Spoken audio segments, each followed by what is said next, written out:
இந்த கதை. அவர் பேரு கெத்தேல் சாஹிப். அவர் பேரு திருவனந்தபுரம் சாலை பஜார்ல அந்த ஓட்டலை வச்சிருக்காரு. சாலையில் வருகிறவர்களை எல்லாம் சுண்டி இழுக்கக்கூடிய தன்மை உடையது அந்த கெத்தேல் சாஹிப்போட ஓட்டல்ல இருந்து வரக்கூடிய சாப்பாடு.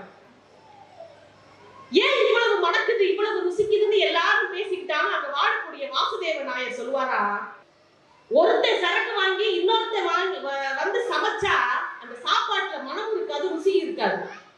ஒருத்தனே போய் சரக்கு வாங்கிட்டு வந்து ஒருத்தனே வந்து சமைச்சா அந்த சாப்பாட்டுல மட்டும் தான் மனமும் ருசியும் இருக்கும். வாசுதேவ நாயர் ஒரு கதாபாத்திரம் சொல்றாரு. நீங்க இயல்பு வாழ்க்கையில மனைவி சொல்லுவாங்கல்ல, ஏங்க உங்களுக்காக நானே பார்த்து பார்த்து வாங்கிட்டு வந்து நானே சமைச்சிருக்கேன். இந்த வார்த்தை வெற்று வார்த்தை அல்ல, அது உணர்வுள்ள வாழ்க்கை, அது வார்த்தை இல்லை.